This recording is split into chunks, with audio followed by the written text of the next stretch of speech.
Okay, buksi.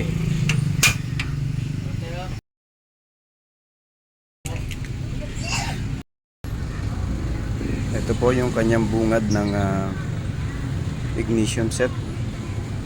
May binahayan siya ng lawa sa loob. Hindi na makalabas na maganda yung kanyang gas. So kailangan baklasin po ito at linisin.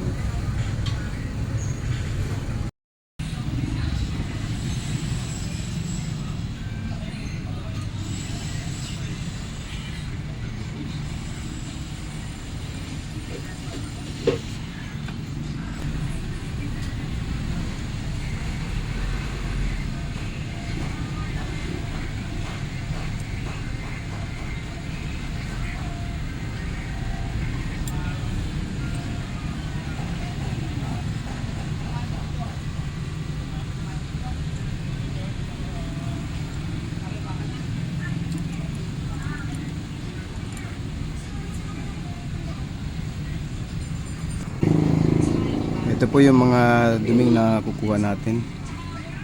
Yan o.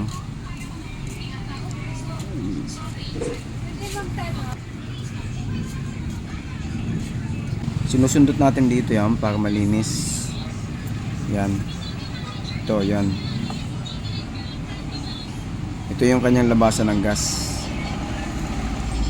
Okay.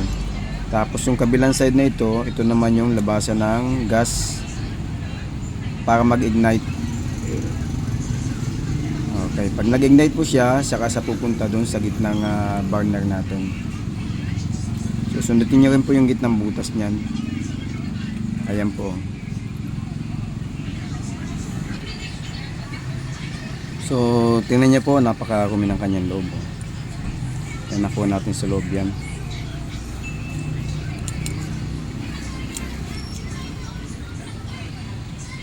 Ito, napakarumi ng loob niya. So lininis na rin natin to, tsaka itong kanyang loob nito.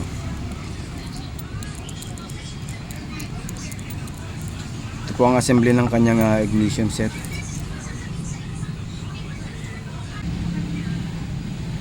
Ito, tapos ibabalik po natin to kung paano natin tinanggal. So ito po, unahin natin to. Yan. Tapos ito may trigger ng ating hammer. Ito yung sumasabit doon sa hammer natin.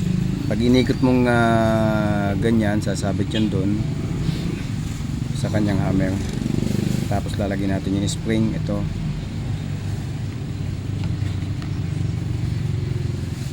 Tapos itong takip niya.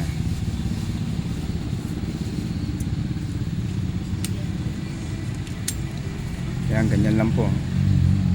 Tapos ibabalik nyo yung dalawang tornilyo.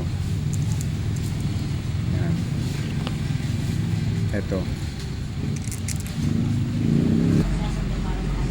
Tapos ito.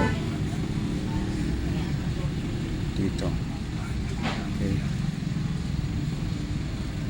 Tapos ibalik ulit itong isang punta ng igniter natin ito. So ito, yan. Tapos babalik na ulit natin siya dito.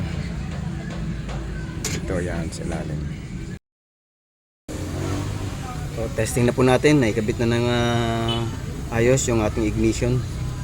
Testing na natin. Yun, okay na, isang click lang. Wala na yung apoy sa ilalim.